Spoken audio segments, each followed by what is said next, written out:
Boa noite, pessoal. Sejam bem-vindos ao canal Max Cardoso. Hoje é quarta-feira, dia 22 de junho. Agora são 19 horas em ponto. E eu já vou pedir para você deixar o seu like aqui embaixo, tá? O seu like é muito importante para que esse vídeo possa ser divulgado pelo YouTube e alcançar mais pessoas, tá bom? E também, se você puder, compartilhe o link dessa transmissão aí nas suas redes sociais. Vai divulgando para o pessoal e assim a gente alcança mais pessoas também. Se você é novo, seja bem-vindo aqui ao canal, inscreva-se e clica lá no sininho para você não perder nenhuma novidade. Tem também o meu canal do Telegram, que está aqui, ó, Max Cardoso BR. Você acessa lá, você vai estar sempre recebendo as notificações das lives, tá bom? Aí você não vai depender só dessa plataforma aqui. Deixa eu dar uma boa noite, né? O nosso convidado já está aqui a postos, mas antes de chamá-lo, deixa eu só dar uma boa noite para o pessoal aqui do chat. Zenaide Saca foi o primeiro aqui a chegar, minha madrinha está aqui também, a Kalinka, canal da Alessandra, Aparecida do Carmo, Wilson Alves, Breno Augusto, Marisa Gil. Uma boa noite a todos, sejam bem-vindos. E olha, hoje é um tema muito especial para mim, um tema, né, que particularmente eu gosto muito, tanto a questão da tradição, mas em específico da cultura japonesa, né? Eu sou daquela geração, vamos dizer assim, Cavaleiro do Zodíaco, né? Então eu sempre gostei muito de cultura japonesa, gostava de estudar sobre a mitologia japonesa, cheguei até a fazer um tempo de curso de japonês, foi um semestre só, mas pelo menos deu para aprender a ler e escrever em dois alfabetos, né, dos que ele usa. Então, sem mais delongas, deixa eu chamar aqui o meu amigo que vai falar sobre tradição e cultura japonesa, o Seiichi Iwano. Boa noite, Seiichi, tudo bom? Fala, Max. Muito obrigado por me receber aqui hoje. Boa noite. Boa noite, Cida, Wilson, Breno, Marisa, todo mundo que está aí acompanhando a gente também. Vai ser uma alegria e para mim é uma honra a gente poder estar conversando hoje aqui sobre tradição. Maravilha, Seiichi. Honra é toda minha poder receber aqui você no canal, né? Você que é descendente de japoneses, não é isso? É verdade. Eu sou descendente, a gente aqui no Brasil chama de Sansei, né? Então eu sou terceira geração. Meu avô veio para o Brasil em 1933, um pouquinho antes daquela leva de imigrantes japoneses. E na verdade, a relação de amizade do Brasil e do Japão é muito anterior a isso tudo. Durante a live a gente fala um pouco sobre isso, mas eu Maravilha. sou terceira geração, eu sou neto de japonês. Apesar da minha família só ter misturado na minha mãe. Então, meu pai era até meio um renegado assim da família, porque ele casou com uma brasileira. Né?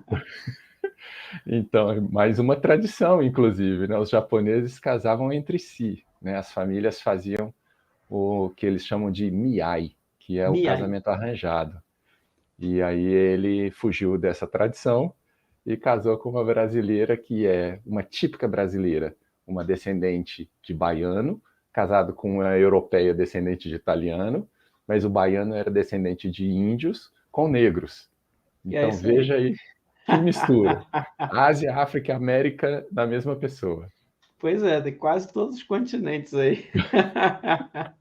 Muito bom, Seiti, muito bom. E olha, uma coisa que sempre me chamou a atenção, né, na cultura japonesa, e esse é o grande assunto aqui de hoje, né, é essa questão da tradição. É uma coisa que, né, para quem gosta dos animes, eu sempre gostei muito, desde adolescente. Hoje, infelizmente, não tenho mais tempo para assistir, né? Assisto pouquíssima coisa com a minha esposa, mas antigamente, quando eu era adolescente, assistia muito. E uma coisa que sempre chamou a atenção é esse cuidado que eles costumam ter, né? Apesar de que em alguns lugares eu vejo também que já está mudando um pouquinho, né? De cuidar, de manter essas tradições dos antepassados, né? Nossa, isso é uma coisa muito legal, né? Dentro da cultura religiosa agora do Japão, existe o shintoísmo. Então, eles lá, na sua maioria, né, por tradição também, são shintoístas. E aí, dentro do shintoísmo, essa questão dos antepassados é muito relevante, é muito presente. Depois, um outro grupo religioso que também fez parte da cultura e faz até hoje parte da cultura japonesa são os budistas. Então, o budismo também tem um pouco dessa reverência aos antepassados. E os cristãos também têm de uma outra maneira, né? Não é assim tão evidente para os familiares, mas a gente tem ainda também isso muito forte, e inclusive as tradições como fazer as orações ao meio-dia, às 6 da tarde, né? Lembrando de Que Nossa legal. Senhora. Então tem uma série de tradições, mas realmente a cultura japonesa tem uma lembrança muito forte. A gente vê isso o tempo todo em anime, em mangá. Eu tenho uma coleção de mangás que meu filho está organizando para vender, e lá dentro a gente encontra isso o tempo todo, né?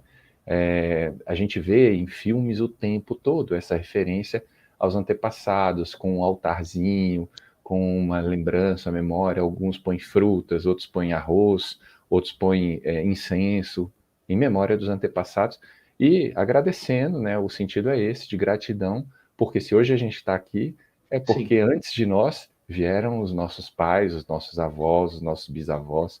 Então, esse reconhecimento.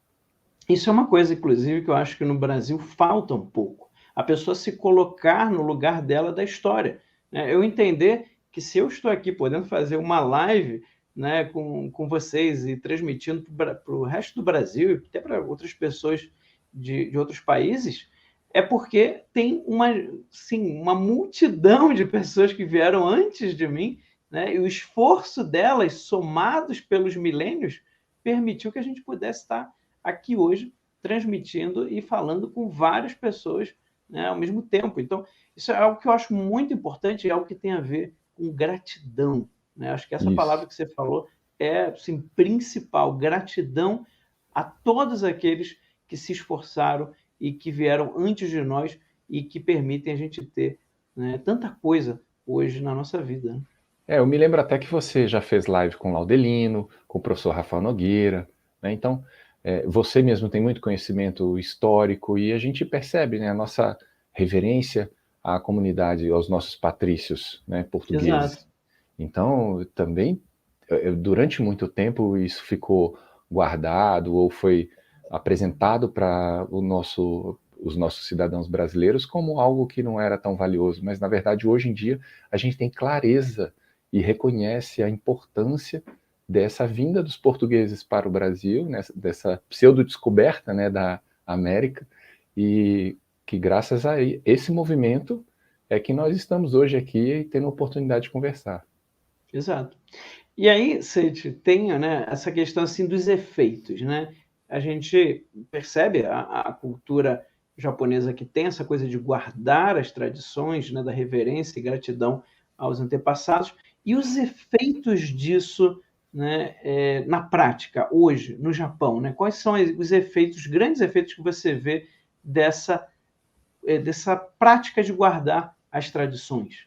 Olha, eu me lembro, Max, uma coisa muito interessante, né? Há um tempo eu estava pesquisando.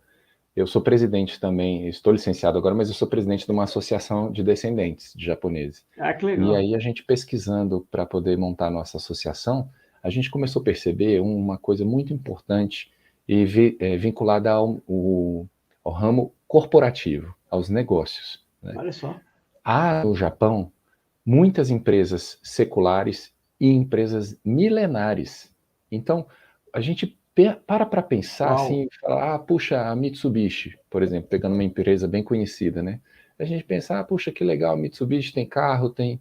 Não, na verdade, a Mitsubishi no Japão, ela tem de alfinete a foguete. E não é realmente assim, Literal, né? é literal, eles Uau. fornecem mesmo para as Forças Armadas ao redor do mundo foguete. E são uma empresa familiar até hoje. Da mesma forma, tem outras tantas empresas japonesas, corporações importantes, que são empresas familiares. Essa tradição vem sendo transmitida de pai para filho ao longo de todos esses séculos.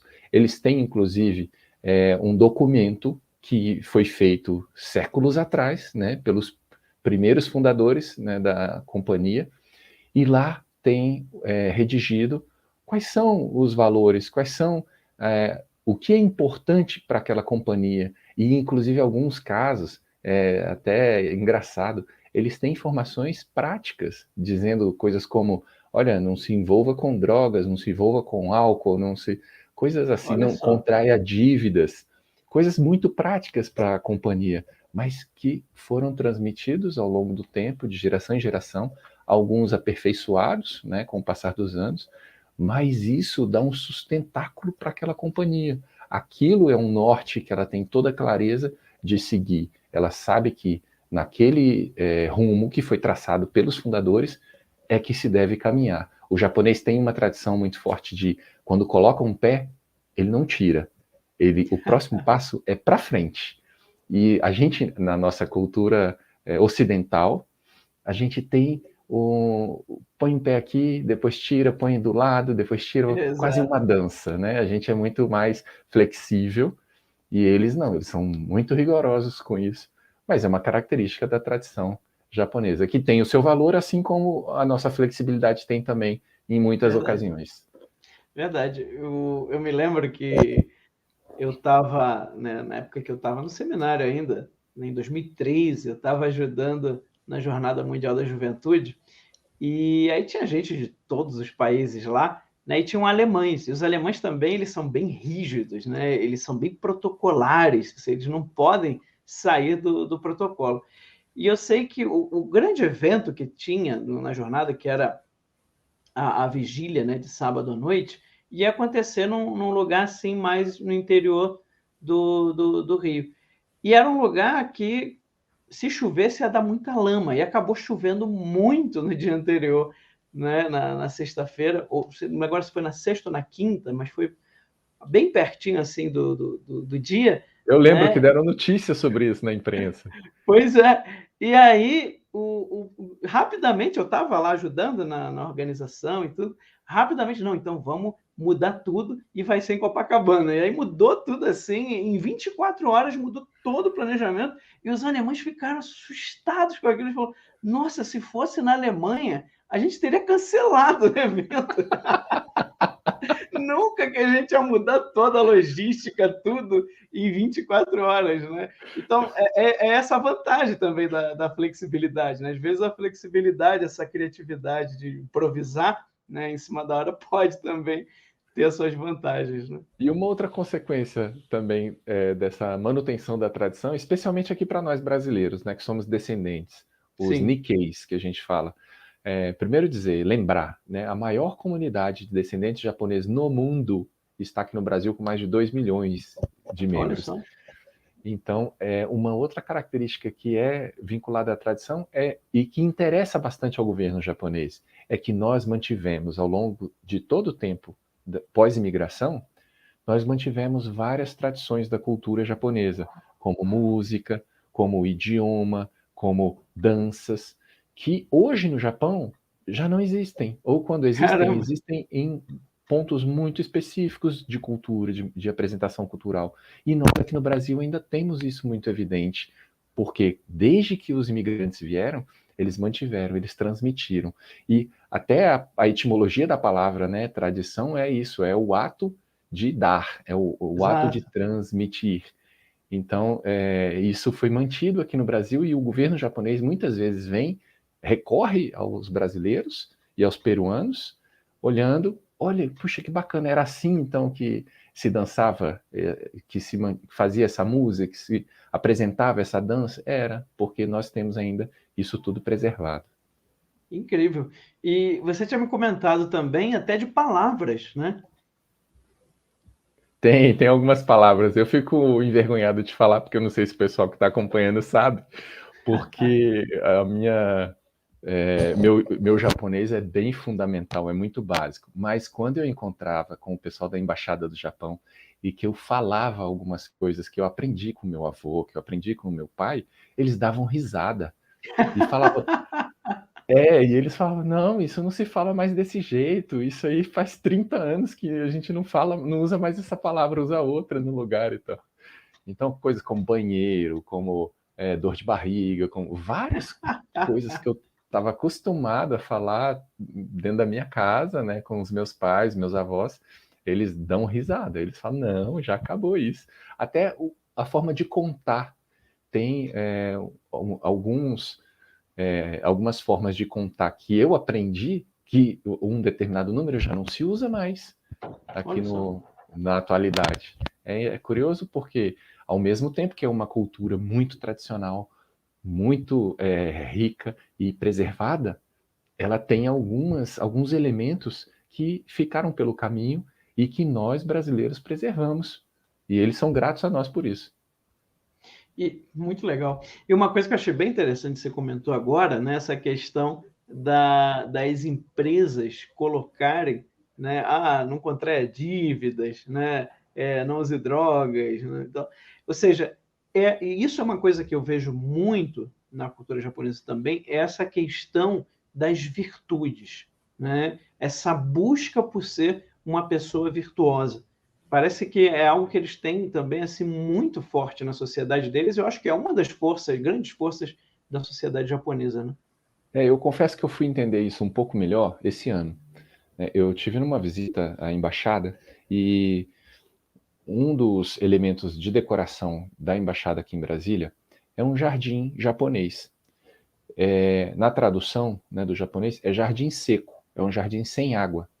Eles têm pedras, têm de vários tamanhos, tem às vezes um pequeno galho ali para fazer a decoração. E o significado das pedras pequenas ou da areia é a água. E as rochas representam ilhas, representam o arquipélago japonês. Então, quando a gente vê, eu tinha em casa, sem saber o que significava, um pequenino quadradinho com areia e umas pedrinhas e como se fosse um rastelo para a gente poder organizar aquilo tudo. Aquilo da cultura japonesa tem essa memória de que não é só o final, não é só a conclusão, não é só o sucesso, não é determinado tão somente pelo prêmio. Ele é muito mais, na cultura japonesa, pela trajetória, pelo caminho, pelo desenvolvimento para que você, enfim, alcance aquele objetivo. Esse trilhar é que para eles é muito importante, porque na cultura deles, quanto mais tempo você demora para poder produzir uma obra, para poder concluir uma tarefa, mais você vai aprendendo. Então, quando os artistas plásticos fazem um quadro e que ao longo dos anos eles vão se aperfeiçoando na técnica, então nunca um artista que tem muito tempo de experiência se compara a um artista uma pessoa iniciante, porque para ele aquela trajetória já deu a ele uma qualidade de imagem que um artista iniciante não vai conseguir reproduzir. Maravilha.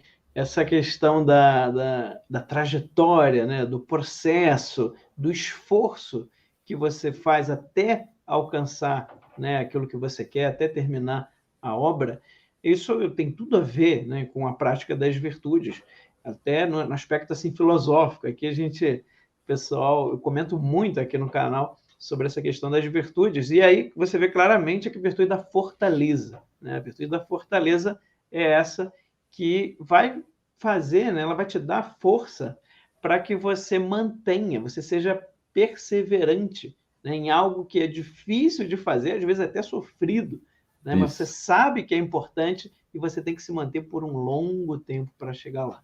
Esse hábito, né, que vai conseguir nos formar na virtude. Então é muito bacana. Tem um livro norte-americano, né, que é de muito sucesso também, e ele fala isso, a primeira tarefa do dia é arrumar sua cama, né, para que a partir dali você concluiu aquilo, ok, check, então agora vamos para as próximas.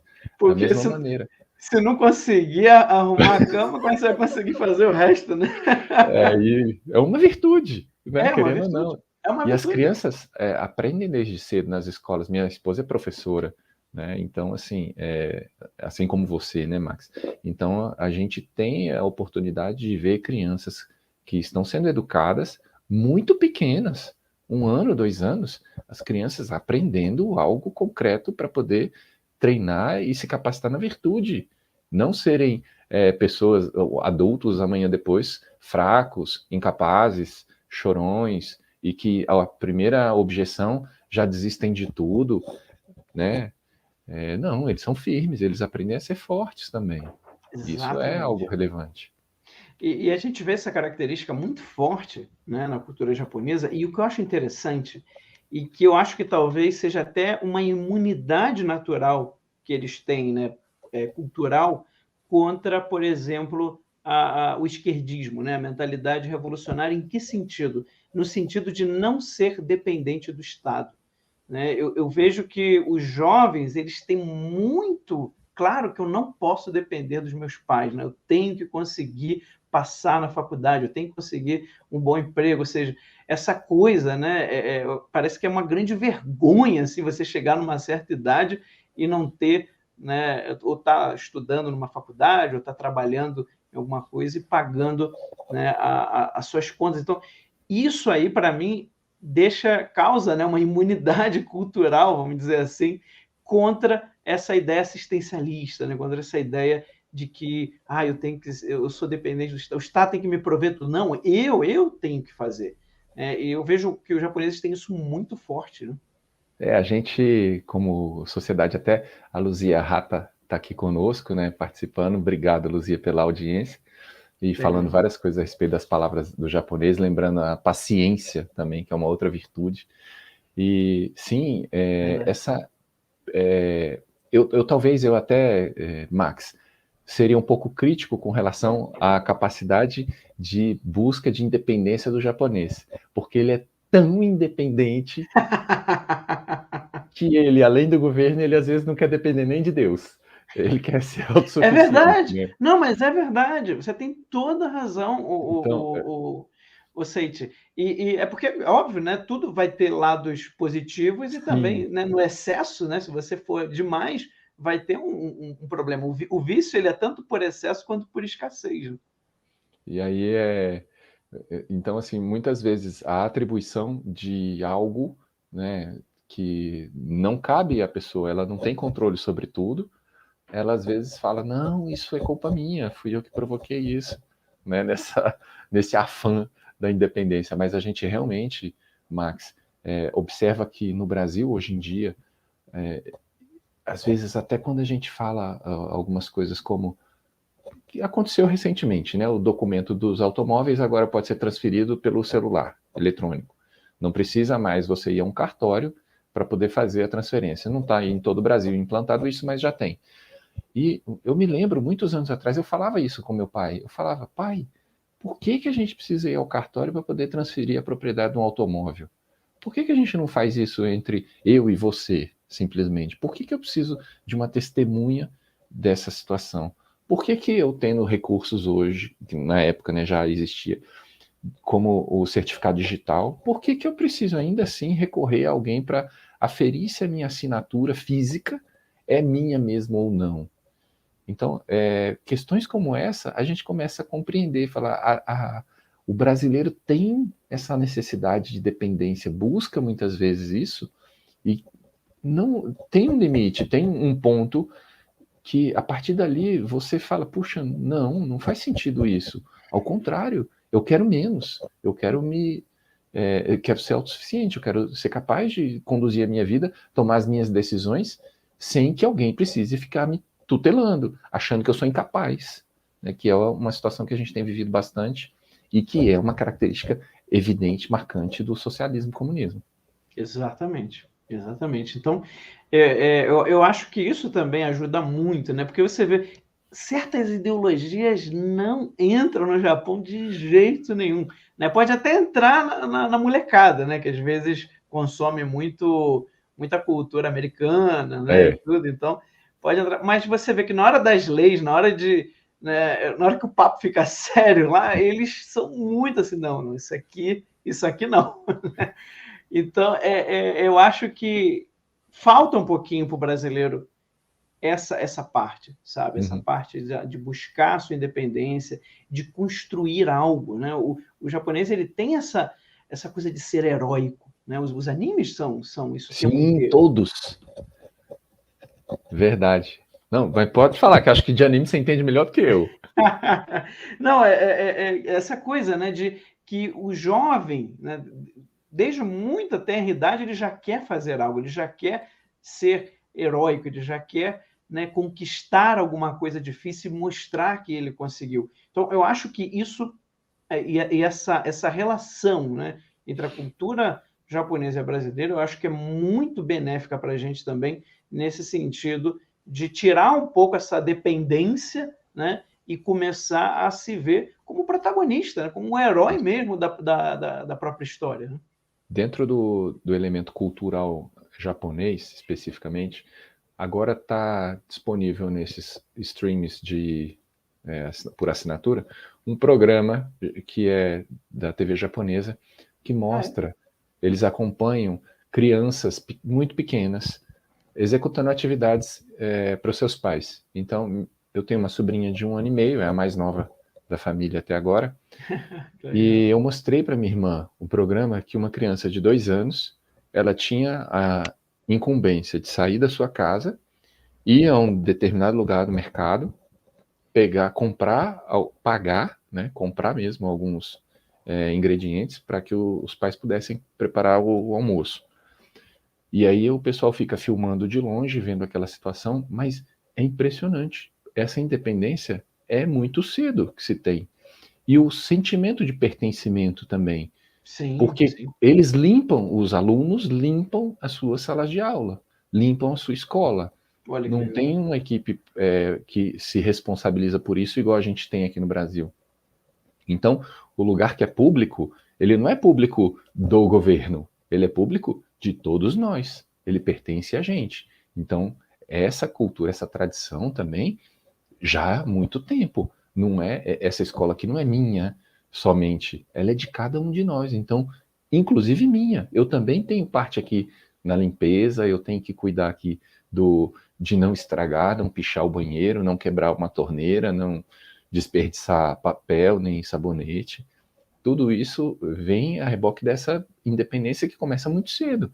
As crianças, desde pequenas, elas têm essa noção de que elas são capazes e elas são treinadas para compreenderem que são capazes, que elas podem avançar e produzir e se autopromover, apesar de amarem seus pais, de terem esse vínculo, mas claro. tem a independência.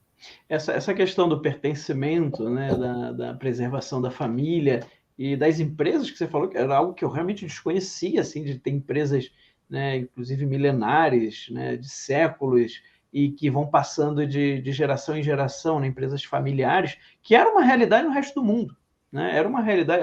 Na Idade Média, as empresas eram familiares. Isso, na verdade, perdurou aí até o iniciozinho do século XX, ainda você encontrava em vários lugares do Ocidente. Aí no século XX, né, vai meio que tirando essa ideia de empresas familiares, o que, na minha opinião, causou um mal tremendo para o Ocidente. Eu vou, em outras lives, comentar sobre isso. Eu acho que a gente precisa voltar a essas relações familiares, né? Não virar só uma coisa, né, de funcionário, né? Uma coisa assim que você não se importa com a vida da pessoa, né? Nem com quem ela é e tudo.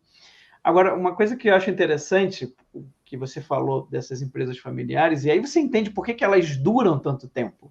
Porque são empresas dinásticas. Né? É quase como uma monarquia, né? Dentro daquela empresa. Né? Eu lia alguns artigos um tempo atrás também falando sobre isso, e fica muito evidente, famílias muito tradicionais, elas têm a clareza de fazer um planejamento familiar, sucessório, estratégico de uma companhia ou da sua própria família simplesmente. Ela não faz pensando em 10 anos, 5 anos, 2 anos. Ela faz pensando em um século. Então, um século é passar de uma geração para outra. Isso eu acho que a gente ainda não tem, né, essa preocupação de pensar na próxima geração. Como é que os meus filhos serão? O que eu posso ajudar hoje para que eles tenham um determinado resultado no futuro?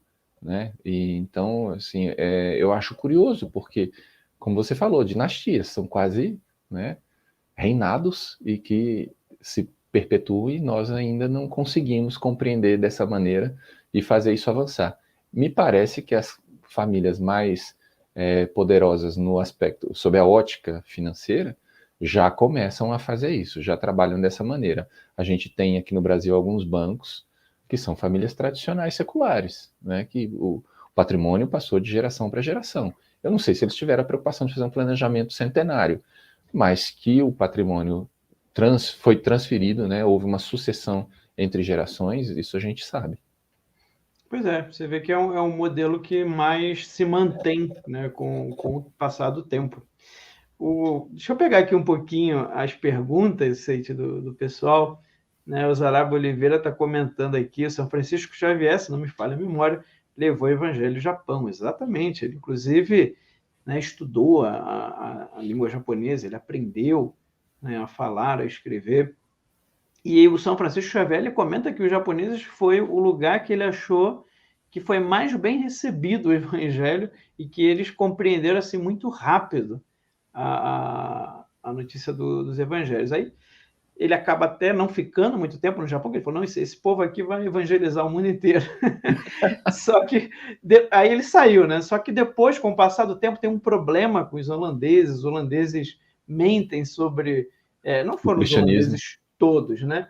Mas ali os piratas, ali aquele pessoal que trabalhava com a parte de mercado, né? Eles mentem sobre os portugueses, que na verdade o cristianismo seria uma maneira que eles estavam querendo tomar o Japão e tudo, né? E aí o Shogun, eles acabam acreditando nessa história e proíbem o cristianismo. Mas é bem interessante essa testemunho do São Francisco Xavier, porque ele fala exatamente isso. Ele fala, nossa, foi um povo assim que estava pronto para receber o Evangelho. Sempre me chamou a atenção. É muito interessante ler a história do São Francisco Xavier, viu? Muito interessante mesmo. E tem alguns filmes que não retratam a história dele, mas retratam um pouco do cristianismo naquele período, né? Sim. E dão uma noção para a gente do que foi. Exatamente. O Stilex está falando, acho que essa questão de ser independente se dá justamente por causa dessas virtudes. Também acho. A virtude, né, da fortaleza, essa parte que eles têm, né, de fazer coisas que vão levar tempo, né, que vão da perseverança, isso daí com certeza ajuda muito. Deixa eu até aproveitar e contar um fato aqui. Claro. Eu ajudo algumas vezes o pessoal da comunidade aqui em Brasília a preparar yakisoba para vender e angariar fundos, né, para as instituições daqui. E numa dessas, na primeira vez que eu fui, e como eu sou mais alto que o padrão japonês normal, eles me deram a atribuição de ficar mexendo um caldeirão que ficou no fogo cozinhando 8 horas. Nossa. E eu falava, nossa, o que é isso, né? Que fica 8 horas cozinhando. Eu não lembro nada que vai no yakisoba que demora 8 horas para cozinhar. E ali era um caldo, e aquele caldo depois foi coado, e depois de coado ele foi temperado, ele foi preparado para virar o molho que é servido junto com os legumes, a carne e o macarrão do yakisoba. E foi ali que eu descobri, Max, para mim foi assim uma coisa, eu falei, como é que pode, gente? É por isso que a comida japonesa não é barata, é porque os caras ficam cozinhando as coisas horas, de um dia para o outro. Como é que pode? Assim, são coisas extraordinárias. E isso eu comecei a observar a partir daquele fato, várias outras coisas acontecem da mesma maneira. A cerimônia do chá não é só esquentar uma água, servir um chá e tomar. Não, é um processo, é uma recepção. Você ali se preocupa com o bem-estar do seu convidado. É muito mais profundo do que simplesmente tomar um chá. Né? É muito mais profundo que simplesmente comer um prato de comida japonesa. Não, tem todo um preparo que precede aquilo, que exige paciência, né, e que é por isso que os orientais a gente fala que são tão pacientes, mas eles são mesmo, eles são treinados desde cedo para isso. E tudo. Isso é muito interessante porque hoje em dia a gente tem isso mais, eu diria, pior do que antes, por causa da nossa cultura virtual, né, da internet, no sentido de ser imediatista. Tudo. Né? O ocidental em geral, mas eu diria que hoje piorou essa sede do imediato, do querer agora. E eu percebo que os japoneses eles dão mais valor para aquilo que leva mais tempo. Né? Uma relação comercial no Japão, ela não acontece como a gente está acostumado, senta, ofereça o produto, o cara está interessado, ele aperta sua mão, faz o cheque e pronto. Não, duram anos. Uma relação comercial, vão 2 anos aí de apresenta, vai, volta, se encontra de novo. Né? Uma coisa é bem mais... Contudo, a partir do momento que houve a concordância, aquilo é para a vida toda. Você é um fornecedor de uma companhia ou de uma empresa ou do que seja para a vida toda. Ou você é um cliente para a vida toda. Não é efêmero, não é imediatista como a gente vê. Muito, muito interessante. Ó, o Thiago Luz está fazendo uma pergunta curiosa aqui, né? Ele é amigo aqui do canal. Ele disse assim: hoje estou com sorte. A minha teoria que cama com colchão de madeira ajuda na disciplina de acordar no horário correto pode ser verificada na cultura japonesa? Olha que boa pergunta, hein? Eu não sei porque meu colchão é de espuma, mas lá também os tatames, eu não lembro se são de madeira, não. Eu lembro de palha de arroz. Palha de arroz, olha só que interessante. Tatame e palha de arroz. Mas olha, eu tenho certeza que se eu dormisse num colchão de madeira desse jeito, eu também acordaria muito cedo. Eu tive experiência uma vez de passar uma semana na Toca de Assis, né, lá em Campinas. E eu dormi vários dias no chão. Né? Eles dormiam no chão, eu falei, eu vou dormir no chão também. E, de fato, digo para você, ajuda a acordar no horário. Porque, primeiro, você tem que estar muito cansado para dormir. Né? Então, você tem que trabalhar bastante. E acabou o cansaço, você vai acordar, porque a dor vai fazer o papel para você. É verdade, Thiago. Isso aí eu testei, e é Pronto, verdade. temos aqui uma conclusão. A Cati Souza está dizendo aqui, ó. Tradição não é sinônimo de verdade. É verdade.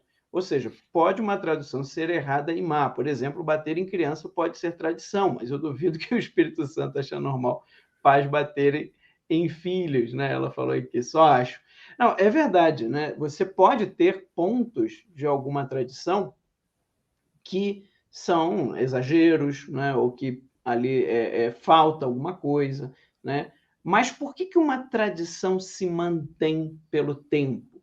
Porque ela tem algo de verdadeiro, tá? Forte dentro dela. Porque se uma tradição não tiver algo de verdadeiro, né, forte, ela não se mantém. Né? A verdade se impõe. Então, se for algo extremamente falso, né, vai ser uma tradição que na segunda, na terceira, na quarta geração ela já mudou por completo. Né? Então, por isso que a gente precisa olhar sempre para a tradição. Agora, é claro, né, nenhuma cultura vai ser a perfeição última. Né? Você vai ter culturas melhores, piores, né, em certos sentidos. Né? Umas vão ser mais virtuosas num ponto, outras vão ser mais virtuosas no outro. Né? E a ideia é que, com o tempo, você possa ir lapidando, né? Mas não destruir.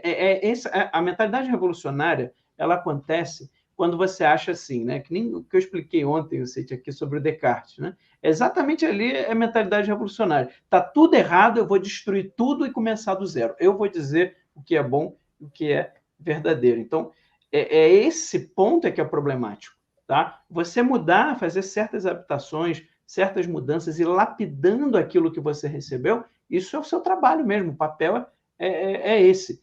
Tá? Mas você chegar e destruir tudo, né, do zero, está tudo errado e começar do zero, isso é uma mentalidade revolucionária e geralmente isso vai abrir a problemas muito graves. A gente tem presenciado isso, infelizmente, né? Em várias culturas, alguns países ocidentais estão se rendendo a isso, muitos países sul-americanos também, uma desconstrução da família, dos valores, da própria pátria, né? Do que é relevante no seu país. Eles estão pondo tudo isso de lado, desconstruindo mesmo, para impor novas condições, novas regras, novas ideias que não tem o menor sentido. Agora, aí a gente volta para aquele outro aquele pedacinho da nossa conversa, né? Dessa dependência do Estado ou da independência do cidadão. Exatamente. A gente tem potencial para ser motor de desenvolvimento ou freio também dessas coisas, dessas aberrações. A gente tem que se impor também. Tem momentos que a gente tem que levantar e falar: opa, peraí, esse negócio não está certo. A gente discorda disso tudo. E nos reunirmos, como muitos, graças a Deus, têm feito, e levantar a voz contra essas aberrações. Maravilha. Muito bem, Seide. Estou aqui já está com 40 minutos, né? Eu vou ter também um compromisso logo, mas assim, antes de terminar, né, contar aqui para o pessoal, o Seide, ele está assumindo uma grande missão, né? Que ele vai vir a deputado federal aqui por Brasília, não é isso, Seide? É isso, obrigado, Max. Sim, é Nada. uma oportunidade que a gente tem, muitas vezes a gente reclama, né, que não tem em quem votar e coisa parecida. Então, eu me comprometi a assumir essa responsabilidade de colocar meu nome à disposição para que as pessoas tivessem alguém para poder votar, sabendo que nós temos um trabalho árduo pela frente para poder vencer todos esses desafios que estão se impondo e a gente compreender que o cidadão tem que virar a chave, ele deixar de ser uma pessoa que aguarda as decisões, uma pessoa que reclama dos políticos e passar a ser a pessoa que trabalha a favor do político, que escolhe quem ele quer realmente para poder representá-lo no parlamento e para poder agir de acordo com os seus princípios e valores, ao invés da gente passar 4 anos aguentando uma pessoa que a gente não escolheu, que foi o que aconteceu agora na Colômbia. Eu fiquei impressionado quando eu vi os números de abstenção, mais de 40% das pessoas não foram votar, e dos que votaram, somando as abstenções e as pessoas que escolheram o outro candidato, mais de 70% da população não quer o cara que foi eleito. No entanto, ele foi escolhido, porque quem foi votar elegeu aquele cara. Então, 70% da população vai ter que aguentar agora um cara que foi escolhido por 30% da população. Então, que a gente pense, reflita a respeito disso e mude a nossa postura, mude a nossa atitude.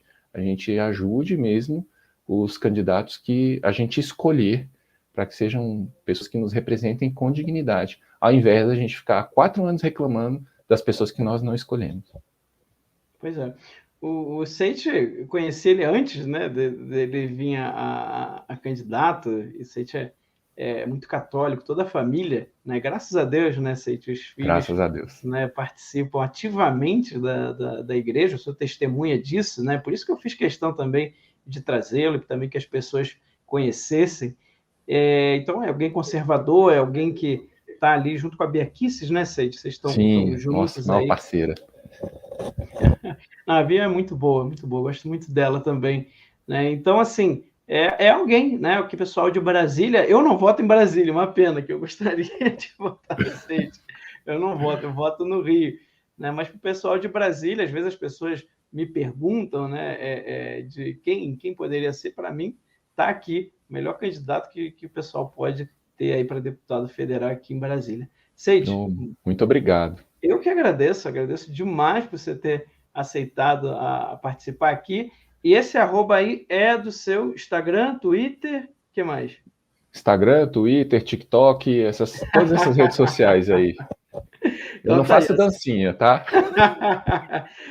Seite _ Ioano, tá aí então, né? O pessoal que quiser conhecer mais o trabalho dele também, mandar mensagem, né, Seite? Pode mandar mensagem lá para você. Tem algum e-mail para o pessoal entrar em contato? A minha página é seitedf.com.br. Então, maravilha. Também lá é fácil de me encontrar, tem telefone, tem WhatsApp, tem tudo. Maravilha. Então, quem quiser, né, mandar uma sugestão, né, se colocar até para ajudar, de repente, né, com certeza, é o que eu mais divulgar.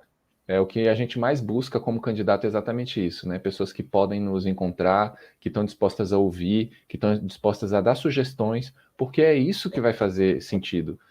Eu não preciso botar as minhas ideias, né? Eu preciso levar as da população. Esse é o objetivo. Maravilha, Seite, muito obrigado. Fica com Deus, Deus abençoe você, a família Amém. toda. Tá obrigado, bom? Max, um beijo, fiquem com Deus também. Até logo, gente, boa noite. Boa noite. Muito bem, pessoal. Então, encerrando a nossa live aqui, né, de quarta-feira. Amanhã eu vou estar indo visitar com a minha esposa a minha família lá no Rio de Janeiro. Foi aniversário da minha sogra ontem, né? Dar os parabéns para a dona Magnólia. Não sei se ela está assistindo aqui, né? Parabéns, sogrinha. Um beijo no seu coração. Deus abençoe mais um ano de vida. E a gente vai estar aí amanhã né, no Rio de Janeiro, visitando tanto a minha família quanto a família da minha esposa, e por causa disso não vai dar tempo de eu fazer a live, tá bom, pessoal? Então amanhã, excepcionalmente, a gente não vai poder ter a live aqui no canal, porque eu vou estar chegando no Rio, era a passagem mais barata que tinha, né, nesse horário, eu estar chegando no Rio exatamente na hora da live, tá bom? Mas logo depois a gente volta aqui normalmente com lives de segunda a sexta às 19 horas, tá bom? Grande abraço para vocês, fiquem com Deus e até